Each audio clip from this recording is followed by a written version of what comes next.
अस्सलाम वालेकुम प्यारे दोस्तों, आपके लिए नई रेसिपी के साथ हाजिर। आज हम बनाने जा रहे हैं कि घर में आप गार्लिक ब्रेड किस तरह से बनाएंगे।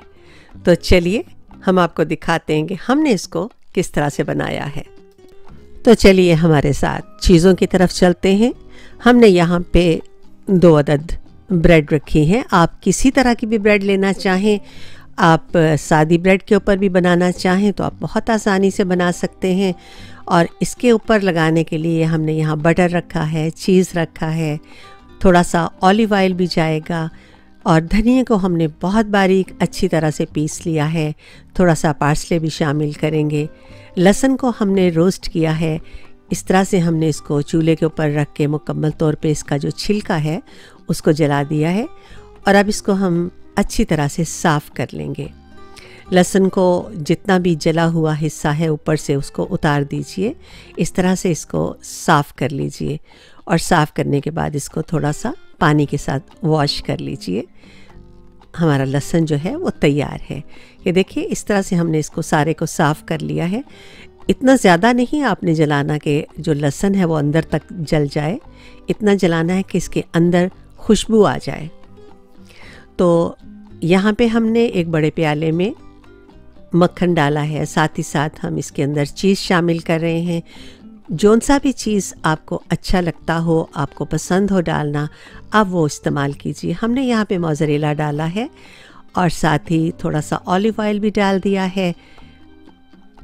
कोरिएंडर भी हमने शामिल कर दिया है। और अब लहसुन को हम बारीक पीस लेते हैं। ये देखिए इस तरह से हमने इसको बारीक कर लिया है। और इसको भी इसके अंदर डालने के बाद हम इन सारी चीज़ों को बहुत अच्छे से मिला लेंगे। इतना ज़्यादा मिलाना है कि ये तमाम चीज़ें जो हैं वो यकजान हो जाएं। अगर आप इसके अंदर अपना कोई और फ्लेवर शामिल करना चाहते हैं, कुछ और डालना चाहते हैं तो आप वो भी डाल सकते हैं। और अगर आप चीज़ लवर नहीं हैं, आपको चीज़ पसंद नहीं है, तो आप बटर की क्वांटिटी थोड़ी सी ज़्यादा करके और उसके अंदर लहसुन और बाकी चीज़ें शामिल करके इसको भी बना सकते हैं। आप चीज़ को बहुत आसानी से स्किप कर सकते हैं।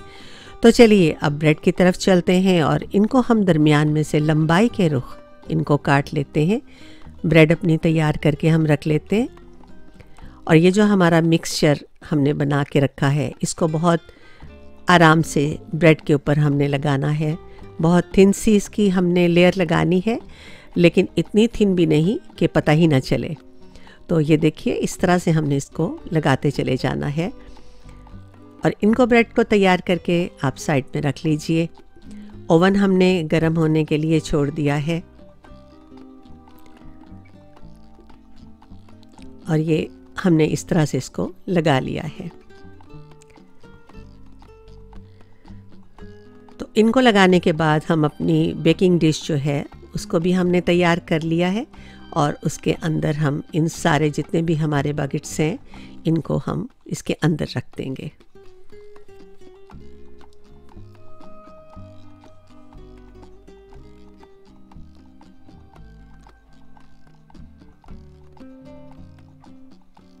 तो हमारी ब्रेड तैयार हो गई है। हमने इसको बेकिंग डिश में रख दिया है।